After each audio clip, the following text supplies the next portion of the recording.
한 주간 동안 주의 은혜 가운데 평안하셨습니까? 우리 옆에 사람하고 인사합시다. 사랑합니다. 축복합니다. 거기가 꽉 찼습니다. 네. 오늘 제목이 있습니다. 같이 읽겠습니다. 여호와를 경외하라. 아멘. 오늘 우리는 말라기서를 볼 겁니다. 드디어 구약의 마지막 성경입니다. 우리가 이 청담동으로 와서 예배를 우리 성경 전체를 한번 보자 이래갖고 큰 덩어리씩 보고 있는데요. 그래도 예상한 만큼 온 것 같아요. 한 5년 안에 신구약 다 보겠다 그랬는데 잘하면 볼 수 있을 것 같아요. 말라기서 보는데요. 반갑죠. 말라기 선지자가 무지 반가울 것 같아요. 언제 구약 끝나냐 그랬는데, 말라기 선지자가 활동했던 시기가 있어요. 그 시기가 주전 400년경이에요. 이 주전 400년경 마지막 선지자인데요. 이 말라기 선지자가 누구랑 활동을 했냐면 느헤미야랑 활동을 같이 했다 그래요. 느헤미야 선지자 아시죠? 느헤미야가 와서 성벽을 재건하는데 느헤미야 이름의 뜻이 여호와가 위로하신다 이런 뜻이었잖아요. 그 여호와가 위로하신다라는 이름을 갖고서 활동했던 느헤미야 후반에 말라기가 함께 활동했다 그러거든요. 근데 말라기 선지자는 왜 이 말씀을 전하냐면 당시 사람들이 갖고 있었던 신앙적 회의감 때문에 그래요. 이들이 열심히 뭘 해보면 뭐가 될 것 같았어요. 근데 결과가 안 주어지는 거예요. 학개, 스가랴, 에스라, 느헤미야 등등 우리가 다 봤어요. 학개 얼마 전에 봤죠? 학개가 이래요. 성전을 지으래요. 그러면 영광이 클 거래요. 그래서 열심을 내봤어요. 스가랴가 이래요. 성전을 완공하면 메시아가 임할 거고 그 통치자가 겸손하게 통치하는데 그분이 우리를 강하게 해서 대적들을 칠 거래요. 열심히 해봤어요. 성전 건축하고 예배드리다가 잠깐 이렇게 쭉 좀 침체될 때 이방인들과 막 혼나고 그럴 때 에스라가 와갖고 뭐 하는 거니? 그래갖고 강제 이혼시켰어요. 그러면 하나님이 뭔가 대단한 줄 알았더니 아무것도 없어요. 느헤미야가 가서 성벽 재건하자. 그래서 재건했어요. 그리고 예배 제대로 드리자. 그래서 11조 바치고 레위인들 제사장들 다 불러 모아놔서 성전에서 예배를 재개했는데 별게 없어요. 자, 어떻게 할까요? 느낌이 별게 없어요. 계속 별거 없네 이러니까 신앙인들이 어떤 생각이 드냐면 신앙적 회의감이 드는 거예요. 열심히 해도 별거 없는 걸 열심히 해보라 해서 했는데 헌금 많이 들어봤는데 봉사해봤는데 아무것도 없어 이런 회의감이 든 거예요. 그러고 나니까 이들이 주를 떠나지도 못하고 열심도 못 내고 아주 애매한 상황에 빠져 있는 거예요. 그래서 하나님 앞에 제물을 드리는데 대충 드리고 성전을 떠나가지도 못하고 난 여호와 안 섬겨 이럴 수도 없고 아주 애매한 상황 가운데 있는 거예요. 그러니까 신앙이 형식적으로 되어진 거예요. 여러분 어떠시나요? 하나님 앞에 뭔가 열심히 하면 대단한 일이 벌어질 것 같아서 열심히 해보신 적이 있으십니까? 11절 들어보리라. 그러면 말씀하신 대로 내 삶에 대박이 터지리라. 11절 들어봤는데 11절 드리는 것에 대한 대박이 터진 게 아니라 생활비만 축나는 일이 벌어졌어요. 이게 뭐야 이것도 이런 일. 하나님 앞에 헌신을 열심히 하면 하나님 대신 다른 일을 할 줄 알았어요. 그랬더니 열심히 한 건 10만 들었고 다른 건 여전히 널브러져 있는 삶을 경험하는 거죠. 그럼 우리가 어떨까요? 별거 없어. 에이 대충 다녀. 그렇다고 주를 떠날 수는 없잖아. 혹시 있으면 어떻게 해? 혼날 거잖아. 그러니까 혹시 있을까 봐 떠나지도 못하고 또 하나님 앞에 적극적으로 신앙생활하지 못하는 아주 이상한 신앙이 된 거죠. 왜 그런 줄 알아요? 그거는 관계 때문에 그래요. 하나님하고 인격적 관계, 사랑의 관계가 맺어지지 않은 상태에서 종교적 관계만 맺고 있는 거예요. 그래서 종교적 관계니까 종교가 뭔가요? 내가 신을 위해서 열심히 빌면 그 신이 원하는 걸 하면 그 신은 나에게 보상을 허락하는 거죠. 그게 종교예요. 그런데 그렇게 해봤는데 별게 없어요. 그러니까 신앙생활이 무기력해지는 거죠. 그런데 사랑을 해볼까요? 여러분 사랑을 하면 내게 안 아까워요. 부모가 자녀를 사랑하기 때문에 지칠 정도로 일을 하고 그 자녀가 이거 한다 저거 한다고 돈을 막 쓰는데도 아깝지 않고 그래 해라 까지고 달러 빚을 낸다 내가 이래갖고 막 해주는 거예요. 남을 위해서 그렇게 하겠어요? 남이 그랬다가 너 미쳤니? 왜 나한테 와서 그러니? 이러겠죠? 그러니까 전자는 하나님 앞에서 무엇을 하는데 사랑의 관계가 없기 때문에 조건이기 때문에 해보고 결과가 없으면 실망하고 그렇다고 해서 떠날 수도 없고 그 관계가 좀 애매해진다면 후자는 사랑 때문에 하나님 앞에 다 드려도 아깝지 아니하고 그분 앞에 뭘 다 하고도 결과를 기대하지 않죠. 그게 사랑의 관계예요. 지금 구약의 이스라엘 사람들이 1000년 동안 뭘 했냐면 하나님을 사랑했는데 이스라엘 백성들은 종교행위했어요. 1446년에 가나안 땅에 들어왔어요. 1446년에 출애굽을 해서 1406년에 가나안 땅에 들어와서 이제 하나님 계속해서 시내산에부터 사랑의 관계를 계속 하고자 하는데 이스라엘은 끊임없이 종교행위만 하는 거예요. 조건적인 거죠. 1000년을 사랑했어요. 그런데 결국은 이스라엘 백성이 사랑하지 않아요. 하나님을 여전히 사랑하지 않아요. 결국은 말라기 선지자를 통하여 그들에게 징계가 있고, 그리고 400년간 하나님이 말씀하지 않으셨다가 그리스도를 통하여 복음을 주시고, 그리고 그 복음이 유대인이 아니라 전 열방을 향하여 흩어지게 되는 일이 벌어지게 되는데요. 오늘 그들이 갖고 있는 이야기들이 있어요. 그 실망 때문에 갖고 있는 이야기. 그 말라기가 그들을 향하여 말하고 그들은 말라기에게 막 따지거든요. 자, 그 따지는 얘기 좀 볼까요? 자, 1장 2절 좀 봅시다. 1장 2절 같이 읽겠습니다. 여호와께서 이르시되 내가 너희를 사랑하였노라 하니 너희는 이르기를 주께서 어떻게 우리를 사랑하셨나이까 한도다. 나 여호와가 말하노라. 에서는 야곱의 형이 아니냐. 그러나 내가 야곱을 사랑하였고. 아멘. 주님이 이랬다는 거죠. 사랑해. 그랬더니 이스라엘이 뭐냐면 어떻게 결과를 봐 이렇게 말하는 거예요.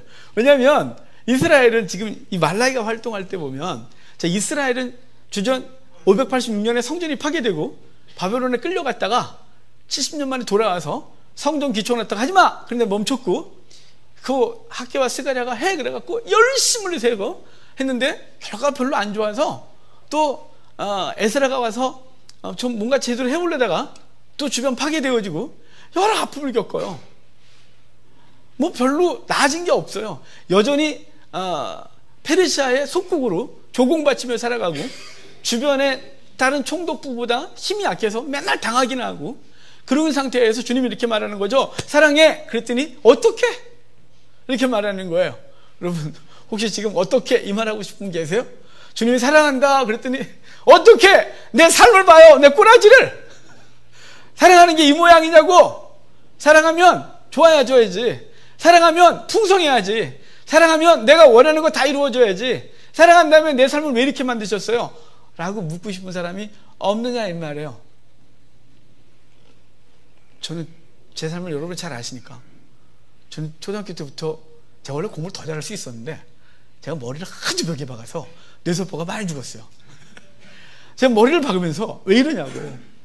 교회에서 예배를 드리면 하나님 뭐 그러신다는데 부흥사 목사님들 오시면 또 그러고, 제가 열심을 냈거든요. 제가 초등학교 때부터 새벽기도 수요일 금요일 주일 오전부터 저녁 오후까지 저처럼 열심을 낸 사람이 없어요. 그 별명이 꼬마 목사였어요. 새끼 목사. 제 목사 아들이 아니었거든요. 근데 별명이 새끼 목사였어요. 근데 제 삶은 계속 꼬이고 너무 어려운 거예요. 그러니까 벽을 향해 머리를 막 박는 거죠. 답답하니까. 왜 이러냐고. 답이 없었어요. 지금은 알 것 같아요. 지금 저에게 이렇게 주님 말씀하시면 어떻게 대답할 거예요? 제가 황 목사, 내가 다시 태어나갈까? 저기 부잣집에서 부모님이 아주 훌륭한, 인격적으로 훌륭한 집에서 태어나게 하면 어떨까? 그럼 저에게 그렇게 말씀하시면 제가 고마워요. 그럴까요? 아니요. 왜냐하면 하나님께서 저를 그 과정을 통해서 하나님을 알게 하셨고, 천국에 대한 강력한 소망과 이 땅에 썩어질 것에 대한 내려놓는 마음을 허락하셨기 때문에 다시 돌아가지 않을 거예요. 하지만 그 시기에는 하나님 저한테 말씀하시는 게 너무 이상했어요. 성경에 있는 얘기는 다 이상한 얘기였어요. 아무리 교회를 다니고 기도해보고 그냥 밤새도록 예배당에서 무릎 꿇고 밤새도록 걸을 때 기도를 해봐도, 새벽 기도 때까지 기도를 해도 답은 없고 삶은 꼬여있고 너무 이상했어요. 지금 이스라엘이 그러는 거예요. 하나님이 사랑한다 그랬더니 어떻게 해요? 그런데 이렇게 말씀하세요. 하나님이 에서는 버리고 널 복중에서부터 내가 선택했잖아. 너 원래 둘째였는데 내가 너를 사랑했어 라고 하는 거죠. 근데 당시 그 말이 이해가 안 되는 거예요. 너무 어려우니까요. 하지만 하나님께서 그 백성을 향한 계획, 그리고 그 백성을 향한 하나님의 사랑은 변한 적이 한 번도 없어요. 우리 현실이 좀 어려울 뿐이죠. 이스라엘 백성들이 어떻게 라고 따졌단 말이에요. 자, 6절 좀 볼까요? 6절 같이 읽겠습니다. 내 이름을 멸시하는 제사장들아, 나 만군의 여호와가 너희에게 이르기를 아들은 그 아버지를, 종은 그 주인을 공경하나니 내가 아버지를 친데 나를 공경함이 어디 있느냐? 내가 주인을 찐데 나를 두려워함이 어디 있느냐 하나 너희는 이르기를 우리가 어떻게 주의 이름을 멸시하였나이까 하는도다. 주님이 이렇게 말하는 거예요. 야, 종은 주인을, 자녀는 부모님을 공경하는데 너네는 왜 나를 멸시하니? 너의 공경함이 어디가 있니? 너희는 나를 두려워하지도 않니? 이렇게 말씀하고 있는 거예요. 여러분, 신앙의 가장 기초, 기본적인 건 경외와 두려움이에요. 하나님은 경외죠. 근데 경외에 공경과 두려움이 함께 있는 거예요. 제가 전에 경외감, 이거 설명드렸죠. 사랑함으로 두려움이라고. 하나님을 공경하는 거예요. 그분을 공경하는 거죠. 그리고 그분을 두려워할 줄 아는 거예요. 근데 이게 없으면 망나니가 되는 거죠. 그게 없으면 이상한 자녀로 성장하는 거예요. 두려운 사람이 없으니까요. 그래서 아버지들이 집에서 권위를 잃어버리면 자녀들이 막 자라요. 무서운 게 하나도 없거든요. 아무것도 없는 거예요. 그래서 여기 그 이스라엘 백성이 자녀는 그러고 종들은 너네는 어떻게 날 공경하지 않니? 너네는 어떻게 날 멸시하니? 이렇게 말해요. 자, 그 다음에 7절도 봐요. 너희가 더러운 떡을 나의 제단에 드리고도 말하기를 우리가 어떻게 주를 더럽게 하였나이까 하는도다. 이는 너희가 여호와의 식탁을 경멸히 여길 것이라 말하였기 때문이라. 너희가 내 식탁을 더럽혔대요. 우리가 어떻게 했는데 이렇게 말하는 거예요. 어떻게? 그러니까 너네가 내 식탁을 경멸히 여길 것이라고 말했대요. 그러면서 경멸히 여기는 짓을 해요. 그 다음 절을 보면 그들이 그러거든요. 드린 게 뭐냐면 저는 것, 병든 것, 눈먼 것 이런 거 드렸대요. 이거 총독에게 드려봐 기뻐하겠나? 이렇게 말하는 거죠. 여러분은 주님 앞에 어떤 걸 드리십니까? 오늘 좀 이렇게 불편한 얘기들 제가 좀 할 거거든요. 여러분, 예전에 요즘도 그런 교회들이 있는데 주보에다가 헌금 명단을 이렇게 올려요. 그럼 여러분 헌금이 많이 올라갑니다. 재정부가 빵빵해집니다. 가끔 우리 교회 재정이 어려울 때 우리 재정부 집사님이 저한테 그래요. 대책을 세우시라고. 제가 뭔 대책을 세워요? 그러는데 대책을 세울 수 있는 법이 있습니다. 주보에다가 이름을 올리기 시작하는 겁니다. 그러면 지금보다 헌금이 훨씬 많이 나옵니다. 진짜입니다, 여러분. 한 달만 해볼까요? 어떤 일이 벌어질까? 여러분, 만약에 그게 불편하다면 여러분은 지금 하나님 앞에서 바르게 드리지 않고 있는 거예요. 지금 이 말이 불편했다. 그러면 제 친구 목사가 개척을 했었어요. 근데 지금 그 친구 지금 교회를 안 하고 있는데 그 친구가 개척을 했는데 그 친구가 전통적으로 하던 방식으로 주보에다가 헌금자 이름을 올리기 시작했어요. 그랬더니 한 사람이 이상한 짓을 하기 시작했어요. 모든 예배, 모든 봉투에 헌금을 다 넣어서 하는 거예요. 매주마다. 그러니까 11조 누구, 감사 누구, 예배헌금 누구, 건축헌금 누구, 쫙 그 사람 이름이 다 나와요. 근데 그 친구가 그래. 나 이 사람 때문에 역경을 죽을 것 같아. 그래서 왜요? 왜? 그랬더니 이래요. 감사 1,000원, 예배 1,000원, 건축 1,000원, 다 1,000원, 11조 5,000원. 근데 이 사람이 그러면 한 달에 2만 원이잖아요. 그럼 20만 원 못 보냐? 아니에요. 그렇지 않아요. 이분 나름대로 잘 사시는데 헌금은 드리기 싫고 사람들 보기에 칭찬은 받아야 되겠고 그래서 봉투마다 1,000원씩을 넣어서 다 이름을 넣어서 모든 명단에 다 나오는. 그래서 제가 맨 처음에 이 사람은 다 한다. 나 그 사람 때문에 미칠 것 같아. 왜? 미칠 것 같아요. 목회하기 싫어진대요. 그래서 왜? 1,000원씩 낸대 이렇게. 그래서 이걸 아예 지워. 그걸 지워. 주보에 올리지 마. 왜 그걸 그래? 내가 그걸 말하는데요. 여러분, 하나님의 식탁에 경멸을 당한 거예요. 굉장히 무실당한 거죠. 사람들 눈 때문에 1,000원을 한 거예요. 주보의 명단에 안 올라갔으면 아예 안 할 사람이었던 거죠. 여러분, 하나님 앞에 드리는 것이 저는 것, 병든 것, 눈먼 것 그런 것 아닙니까? 정말 마음을 다하여 드리십니까? 하나님 앞에 그렇게 하나님 마음을 다하여 드리시길 바라요. 우리가 하나님 앞에 예배하면서 몸만 와서 예배 드린다? 난 마음을 드려요. 여러분, 마음 가는 곳에 재물이 있고요. 마음 가는 곳에 우리의 헌신이 있어요. 수고가 있어요. 하나님 앞에서 우리가 그런 고백이 담겨있기를 주의 이름으로 축복합니다. 자, 그러면서 총독에게 드려보라. 그걸 기쁘게 받겠냐? 이렇게 말해요. 자, 10절 볼까요? 저는 이 구약 성경에서 제일 아픈 얘기가 말라기서 1장 10절이라고 생각해요. 10절 같이 읽겠습니다. 만군의 여호와가 이르노라. 너희가 내 제단 위에 헛되이 불사르지 못하게 하기 위하여 너희 중에 성전문을 닫을 자가 있었으면 좋겠도다. 내가 너희를 기뻐하지 아니하며 너희가 손으로 드리는 것을 받지도 아니하리라. 지금 무슨 얘기냐면요, 주님이 느글느글 하시는 거예요. 예배드리러 왔는데 마음 없이 몸만 와 있고 저는 거 병든 거 누가 드리면서 할렐루야 이러고 있는데 느글거리는 거예요. 이렇게 말하는 게, 저 문 좀 닫어. 저 문 좀 닫아. 아무도 못 들어오게. 야, 이 제단 좀 그만하자. 우리 예배 그만하자. 나 역겹다, 니들 때문에. 난 니들이 막 이러는 게 막 역겨워. 저 문 좀 닫아줘. 이거 1000년 만에 하시는 거예요. 주님이 시내산에서 제사제도를 만들고 그리고 성막을 건축을 얘기를 해요. 그 왜 하신 거예요? 내가 너희와 함께 하겠다고요. 이스라엘 백성들이 그 버림받은처럼 노예 생활하던 그들을 끄집어내서 내가 니들과 함께 할 거야. 난 너네과 함께 동행할 거야. 난 너네 아내가 할 거야. 그래서 성막 만들고 그들과 동행하고 그들이 가나안 땅에 들어가게 하시고 그리고 성전을 지으시고 거기서 예배하게 하셨어요. 만나게 하셨단 말이에요. 근데 그들이 나오는데 억지로 나오는 거예요. 안 하면 혼날까 봐. 아, 참 남들 눈치 보면서 아, 짜증나게 막 이러면서 해야 되는 거죠. 그러니까 주님께서 이래요. 나 역겹다. 나 너한테 경멸함을 나 멸시를 당하고 있다. 문 닫자 이렇게 말하는 거예요. 여러분, 만약에 어떤 집에 여러분이 초대를 받아갔는데 그 집이 자기를 굉장히 존중하는 줄 알고 딱 갔어요. 그랬더니 아무것도 준비를 안 해놓은 거예요. 집 청소도 안 해놓고 아무것도 안 해놓고 왔어? 왔어요. 그래놓고 한다는 소리가 미안해요.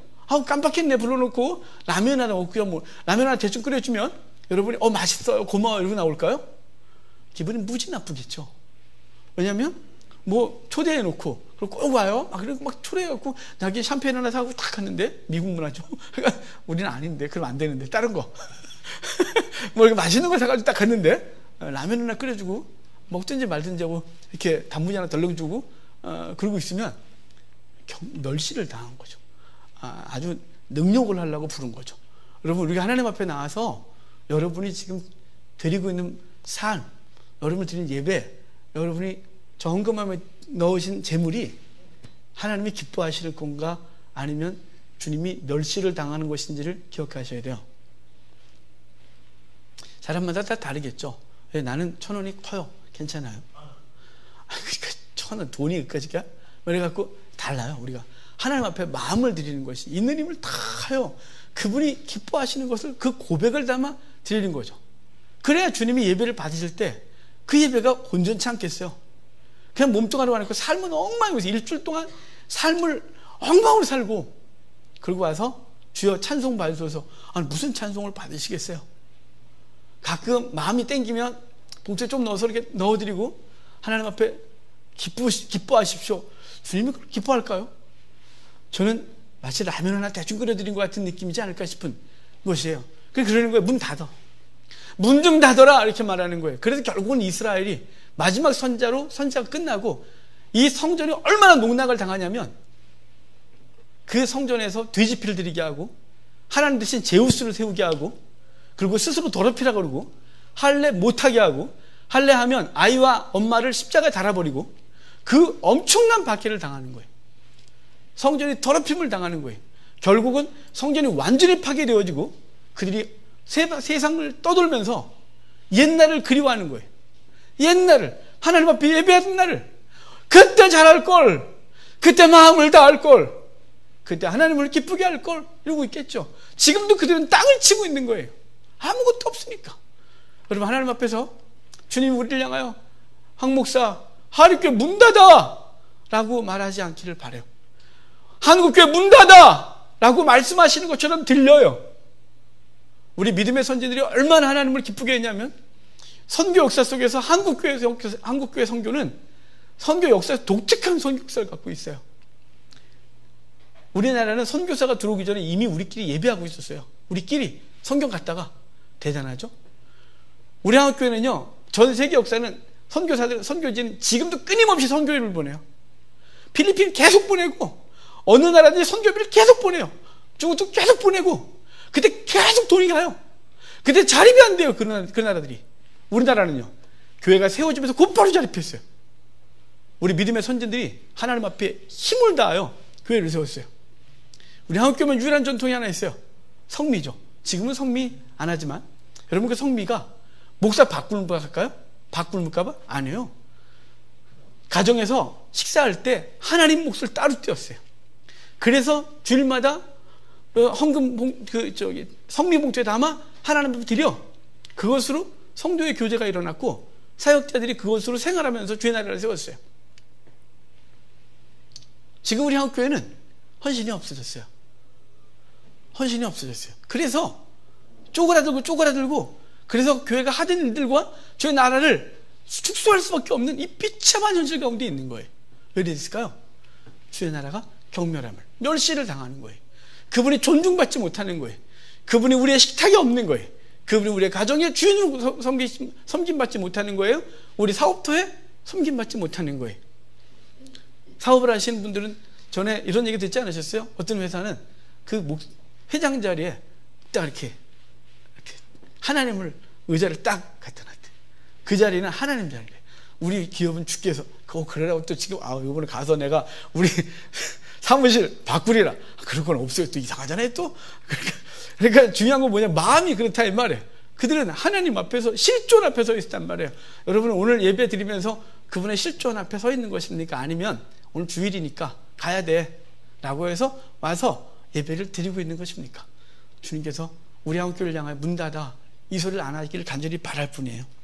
13절 봅시다. 13절 같이 읽어요. 만군의 여호와가 이르노라 너희가 또 말하기를 일이 얼마나 번거로운가 하며 코 웃음치고 훔친 물건과 저는 것 병든 것을 가져왔느니라.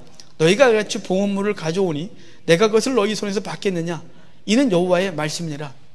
이 일이 얼마나 번거로운 거 그랬대요. 번거로워. 정말 왜 이렇게 번거롭니? 예배는 왜 이렇게 많고 꼭 무슨 10분 전에 나와라 막. 진짜 앉아있기만 하면 되잖아. 뭐 이렇게 무슨 헌금이 이렇게 많아. 우리 교회는 헌금 많은 교회 아니에요.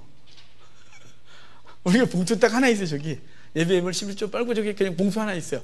나머지들은 자원하여 그래 건축을 그래 선교를 뭐 이렇게 그건 자원하여 만들어서 넣으시면 되는 거고 나머지들은 우리가 요구되는 게 별로 없어요.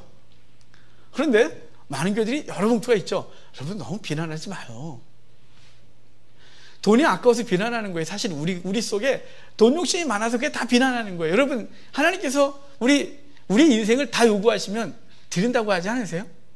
내 생명도 빼앗기랴 이랬잖아요.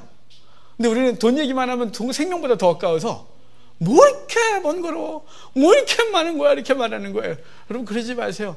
하나님께서 우리에게 삶을 요구하시면 그분을 사랑하면 그 번거롭게 좋은 거예요.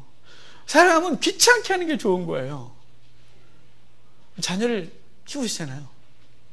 여러분 자녀들이 커갖고 부모한테 안 오면 그때부터 서글퍼져요.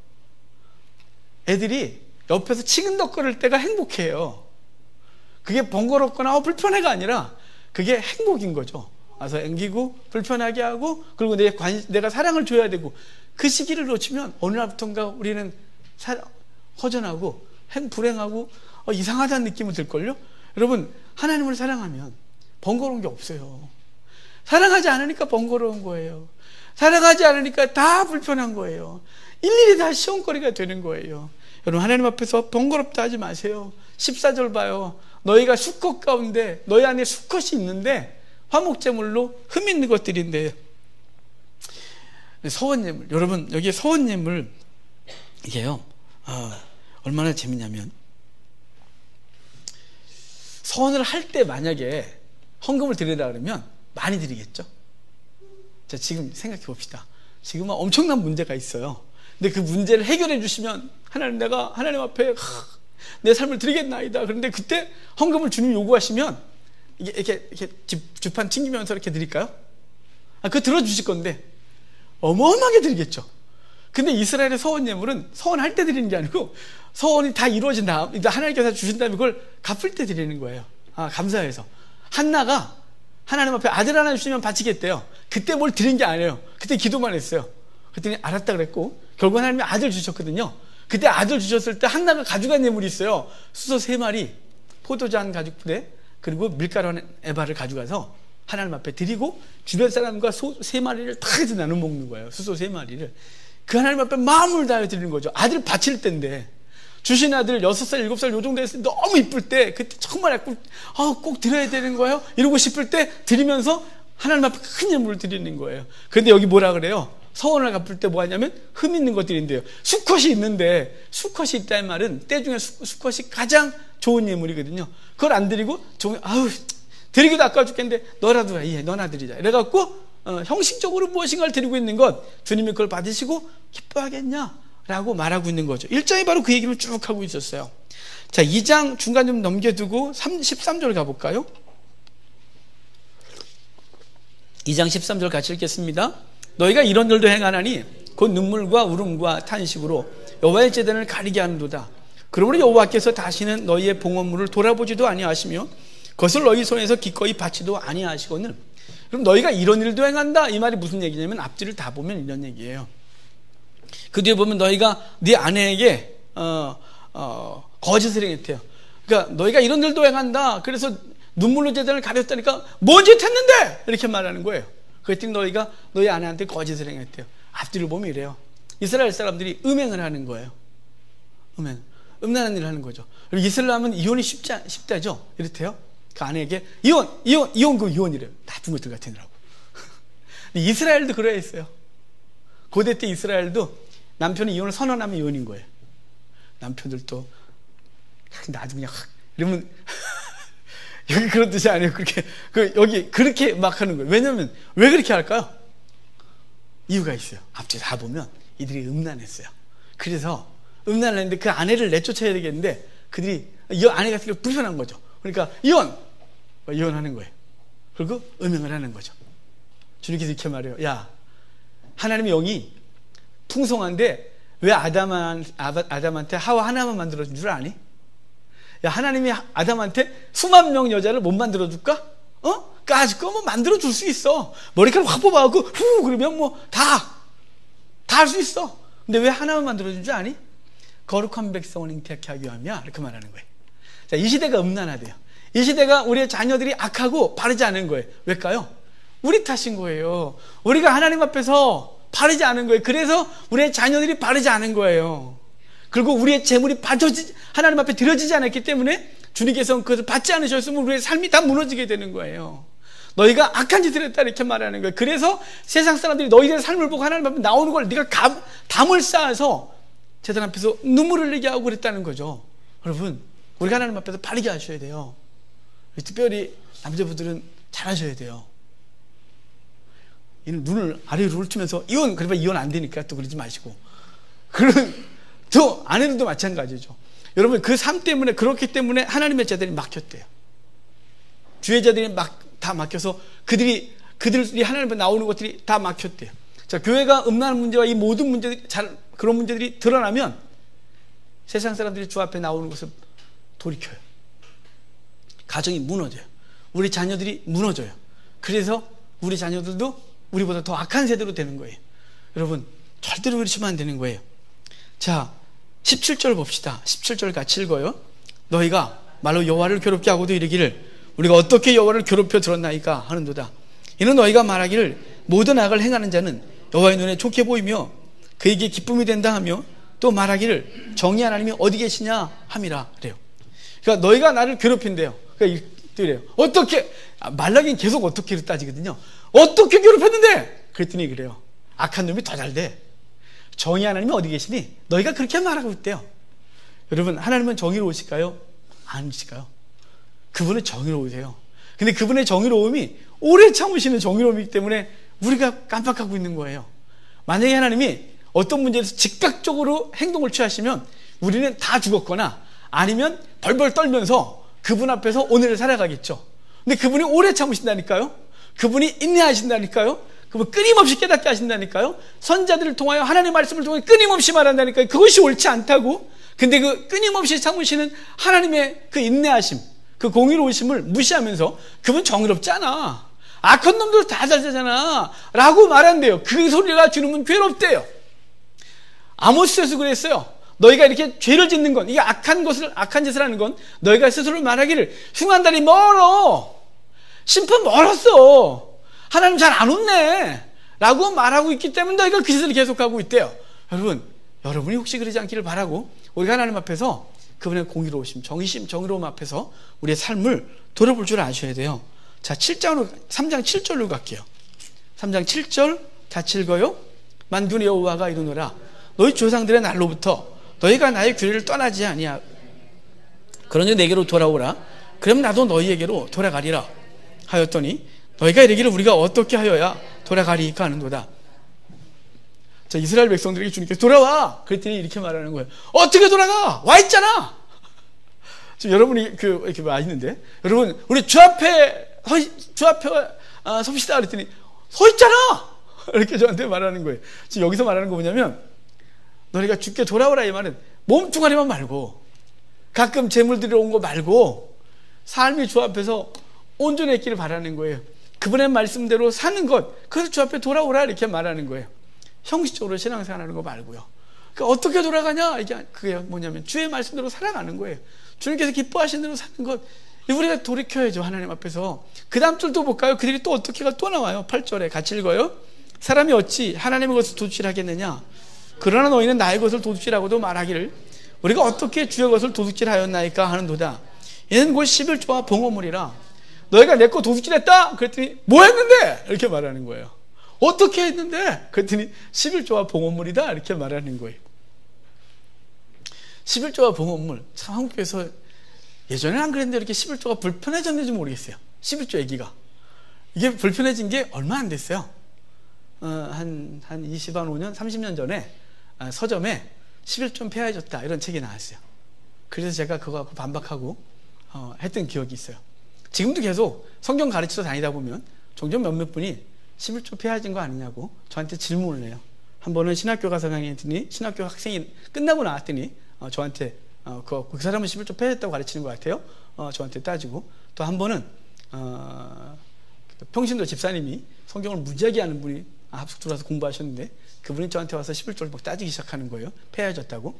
여러분 몰라도 너무 잘 모르는 거예요. 11조 율법이 아니에요. 11조가 율법화된 건 시내산에서 율법화되어졌어요. 하지만 11조가 처음 들어진 건 창세기 14장에 아브라함 멜기세덱에 드릴 때 감사로 드려요. 그러니까 신앙의 고백으로 드린 거예요. 이 물질의 주인이 주님이십니다. 자기에게 주신 승리를 주신 하나님 앞에 감사의 고백으로 10분의 1을 떼어드렸어요. 그것이 율법화된 거예요. 그리고 그것은 그 11조의 용도는 뭐였냐면 레위인이 하나님의 일을 감당하도록 허락하셨어요. 그리고 레위인 또 11조들의 제사장들이 제사장의 역할을 감당하도록 주신 거예요. 3년에 한 번 11조를 또 드려 가난한 자들을 구제하도록 성에 비축해놨어요. 그래서 가난한 자들을 위해서 그 11조는 쓰여졌어요.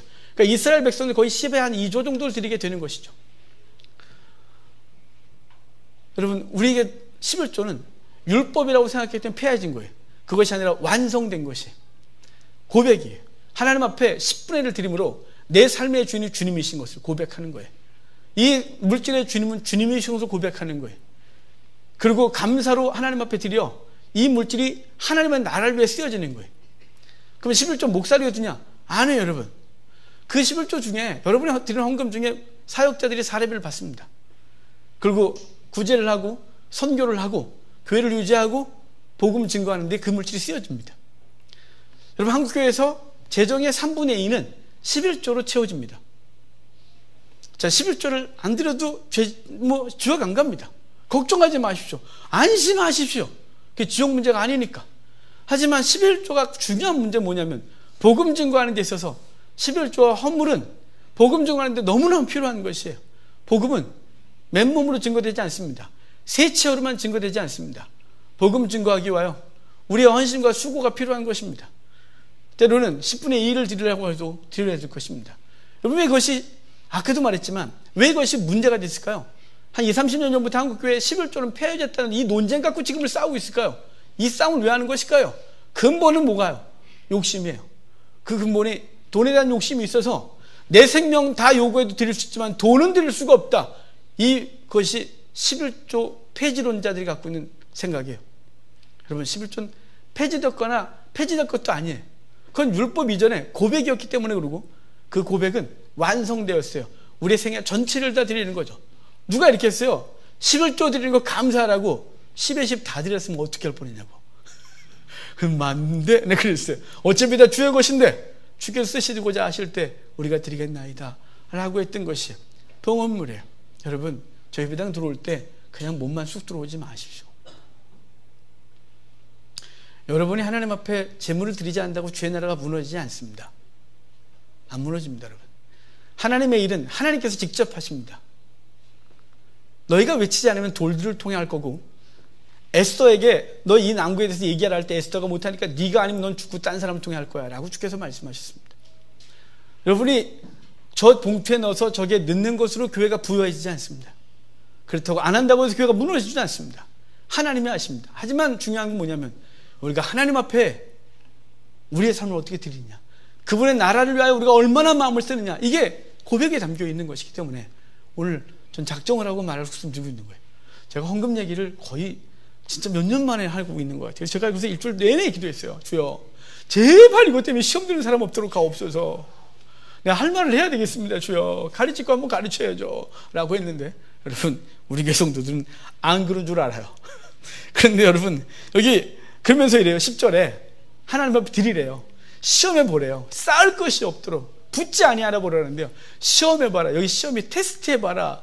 그래서 여러분, 이런 사람이 있대요. 하나님 앞에 11절 몇 번 드렸대요. 왜냐면 이 말씀에 테스트해 봐라. 쌓지 아니하나, 내가 너에게 쌓을 것이 없도록 붙지 아니하나 봐라 그랬으니까 그래 그러면 아무 변화가 없더래요. 도리어 생활비만 10분의 1이 충당하면서 어려워졌대요. 그래서 딱 많아요. 이건 시험이라고 봐서 그래요. 이 시험이라는 단어가 번역을 시험이라고 해서 그런데 이게 뭐냐면 원래 이 단어가 증명, 입증 이런 뜻이에요. 너의 11조를 드려봐라. 그래서 너가 네 믿음을 증명해봐라. 너가 정말 하나님의 나라가 세워지길 원하니 증명해봐. 너의 재물의 주인은 주님이시다고 고백할 수 있니? 증명해봐. 너는 물질이 없어도 주의 은혜로 살 수 있다고 믿니? 증명해봐. 그게 10분의 1이래요. 말라기서 증명해봐. 그러면 주겠대요. 그리고 뭐라고 하냐면 기한 전에 과실이 떨어지지 아니하고 메뚜기 와서 먹지 않고. 그러니까 우리가 원했던 대로 11조를 드리면 다음 달에 로또 사봐갖고 대박 터지고 그런 일은 없으니까 로또를 사지 마십시오. 기대도 하지 마십시오. 하나님이 우리의 삶 속에서 우리가 모르는 사이에 동록이 슬지 아니하고 기한 전에 과실이 떨어지지 아니하고 하나님께서 쌓게 하시고 회복시킨 놀라운 은혜가 있게 하신다 이 말입니다.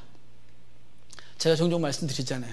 성도의 삶은 주판 하나로 튕겨서 사는 게 아니라고, 하나님의 은혜로 사는 것이라고. 여러분이 제 삶을 잘 아십니다. 개척할 때 제가 아무것도 없이 개척했던 것을, 그리고 우리 교회가 그렇게 저에게 많은 것을 요즘은 좀 넉넉하게 주십니다. 또 얼마나 반대 그리 또 그러지 마십시오. 여러분, 우리 교회가 저한테 사례비를 이렇게 주시는 게 그렇게 오래되지 않았습니다.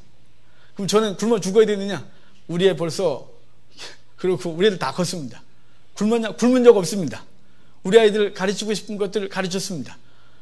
비록 어려움이 있었고 주변에 도와주시기도 하셨고 끊임없이 지금도 하나님의 은혜의 손길을 저한테 주셔서 베푸는 사람이 있지만, 여러분, 제가 어디 가서 동냥해 본 적 없습니다. 노동해 본 적 없습니다. 그렇다고 제가 이렇게 움켜주고 하나님을 도둑질해 본 적도 없습니다. 하나님이 뒤에서 다 메꾸셨고 채우셨고, 돌아보면 어떻게 지금까지 살았나, 어떻게 하나님이 하셨나, 이거 주의 고백입니다. 여러분, 하나님 앞에 여러분의 삶을 드리십시오. 고백을 드리십시오. 증명해 보십시오. 주께서 우리의 삶을 돌아보면 주께서 어떻게 하신지를 아시게 될 것입니다. 자, 우리 13절 같이 읽어볼까요? 3장 13절입니다. 여호와가 이르노라, 너희가 완악한 말로 나를 대적하고 이르기를 우리가 무슨 말로 주를 대적했나이까 그랬는데요. 완악한 말로 나를 대적했대요. 무슨 말로 했냐? 그러니까 거기 그래요. 여호와 앞에서 명령을 지키며 슬프게 하는 것이 무슨 유익이 있냐? 슬프게 한다는 말은 세상 관심 끊고 내가 참 이렇게 겸허한 마음으로 사는 것이 무슨 유익이 있느냐? 교만한 자가 복되다, 여호와를 시험하는 자가 혼나지 않는다, 뭐 이런 식으로 막 간다는 거예요. 주님을 대적하고 있대요. 나 그런 존재 아닌데 너네 어쩜 그렇게 막말하냐요? 그러면서 너희 악한 자들은 그렇게 말하고서 나를 대적하고 있다면 여호와를 경외하는 자들은 피차에 말한대요. 16절 같이 봐요. 우리 읽었지만 같이 읽어요. 그때 여호와를 경외하는 자들이 피차에 말하며 여호와께서 그것을 분명히 들으시고 여호와를 경외하는 자와 그 이름을 존중히 여기는 자를 위하여 여호와 앞에 있는 기념책에 기록하셨느니라. 자, 여호와를 경외하는 자들은 그걸 듣고 아니야, 서로 이렇게 말한대요. 아니야, 여호와를 경외하는 자, 여호와를 존중하는 자는 그분께서 우리를 존중해 주시고 그분의 기념책에 우리의 이름을 기록해 주시지 그분이 기억하셔 이렇게 말하는 거예요. 여러분 주님을 존중히 여기십시오. 그러면 그분이 여러분을 존중히 여길 것입니다. 그분을 경멸히 여기십시오. 그럼 여러분은 경멸의 예임을 당할 것입니다. 그분 앞에 겸허하십시오. 그러면 그분께서 여러분을 받들어 주실 것입니다. 여러분 우리가 어쩜 이렇게 하나님을 경멸히 여깁니까? 제가 그랬잖아요. 한국교회 문 닫아 그럴까 봐 무섭다고. 얼마나 경멸히 여김을 당하는지 모릅니다. 우리 믿음의 선진들이 하나님 앞에 정말 마음을 다하여 드렸던 그 삶과 헌신과 수고를 다 잊어버리고 교회는 그냥 왔다 갔다로 종교생활 안 하면 큰일 날 것 같으니까 예배는 드려야 되겠으니까 하나님 앞에 맨몸으로 와서 예배를 드리며 세상에 가서 밥을 한 끼 먹고 커피를 사 먹을 때는 하나도 아끼지 아니하고 하나님 앞에 단돈 1,000원을 드리는 걸 아까워서 덜덜 떠는 우리의 모습들은 하나님이 경멸히 여겨당하고 있다 이 말이에요. 여러분 하나님 앞에 우리의 생일을 드린다고 우리 맨날 말하잖아요. 우리 찬송할 때 그렇게 멋있게 큰 소리로 찬양하잖아요. 제가 하나님 앞에 하나님 말씀 전에 여러분 아멘 크게 하시잖아요. 여러분 그런데 우리는 주께서 원하시는 것들에 대하여 그렇게 아까워하고 주판을 튕기고 어쩔 줄 모르고 자기의 인생을 위하여 투자하는 것은 전혀 아깝지 않은데 하나님의 나라가 세워지는 것에 대해서는 아까워서 어쩔 줄 모르는 우리의 모습은 우리의 세치어와 우리의 행위가 전혀 달리 가고 있는 거예요. 우리는 주의 나라가 세워지길 원한다고 그러고 하나님의 복음이 땅끝까지 증거되길 원한다고 하면서 땅까지 증거하는 것을 세치어로 하라고 말하고 있는 우리의 모습은 재물에 마음을 두고 하나님께 마음이 없는 하나님 앞에 아니라 재물 앞에 경배하는 우리의 모습이 증거되고 있는 거예요. 그게 증명된 거예요. 그게 증거하고 있는 거예요. 그걸 하나님 앞에 드려서 리미림이 하나님 앞에 어떤지를 증명해봐 이렇게 말씀하고 있다는 말이에요. 자, 우리 4절로 가볼까요? 4장 5절이에요. 죄송해요. 4장 5절 마지막으로 한 절 읽겠습니다. 보라, 여호와의 크고 두려운 날이 이르기 전에 내가 선지자 엘리야를 너에게 보내리니 6절도 같이 읽어요. 그가 아버지의 마음을 자녀에게로 돌이키게 하고 자녀들의 마음을 그들의 아버지에게로 돌이키게 하리라. 돌이키지 아니하면 두렵건대 내가 와서 저주로 그 땅을 칠까 하노라 하시니라. 이스라엘 백성들이 1000년 동안 하나님의 사랑을 농락했어요. 하나님의 사랑, 이스라엘 백성은 종교행위 그 사랑에 대해서 멸시했단 말이에요. 근데 하나님 이렇게 말하는 거예요. 내가 이방에 가서 높임을 받겠다 라고 말하고 오늘 맨 마지막에 그러는 거죠. 내가 엘리야를 먼저 보낼 거야. 그들이 가서 너희의 마음을 아버지에게, 아버지의 마음을 너희에게로 돌이키게 할 거야. 만약에 그러지 아니하면 너희가 저주를 받을까 두렵다 이렇게 말씀하고 있는 것입니다. 엘리야가 와서 말씀을 전했고 예수 그리스도가 왔고 그리스도가 왔는데 아무도 받아들이지 않았어요. 결국은 그들이 저주를 받고 고난을 당하는 것이 지금도 끊임없이 선지자들이 외칩니다. 엘리야가 와서 외치고 있는 것이 하나님의 말씀이 우리에게 외칩니다. 그런데 이 말씀을 듣지 아니하면 이 말씀을 들어 하나님의 마음을 아들에게도 아들의 마음을 아버지에게로 그 선지자들이 연결하고 있는데 그걸 듣지 아니하면 안 된다는 것이 여러분의 한국교회 위기예요. 위기. 다른 사람이 세우길 원하십니까? 여러분 그렇게 하지 마십시오. 우리가 어디 기도회 같은 데 가면 얼마나 답답한지 압니까? 뭐 한국을 위해서 기도합시다, 무슨 어디 교회를 위해서 기도합시다 그래 놓고 기도를 주여 삼차고 열심히 기도해요. 그리고 딱 끝나요. 되게 당황스러운 거예요. 그거 한국교회에서 기도했습니까? 이렇게 하셔야 돼요. 주여 난 무엇을 할까요? 우리 형제를 위해서 기도했습니까? 주여 내가 그 형제를 위해서 내가 뭘 도울까요? 하나님의 나라를 위해 기도했습니까? 주여 나는 무엇을 할 수 있을까요? 물어야 하는 거예요. 거기까지가 기도인 거예요.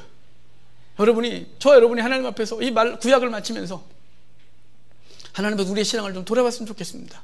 저도 여러분도 하나님을 경멸하고 멸시를 하고 있지 않은지 돌아보면서 우리의 삶을 돌이키고 하나님이 기뻐하는 예배, 하나님이 기뻐하는 거룩한 삶, 하나님이 기뻐하는 힘을 다한 예물을 우리가 하나님 앞에 드려 우리의 교회를 건물을 세우자고 하는 건 아니지 않습니까?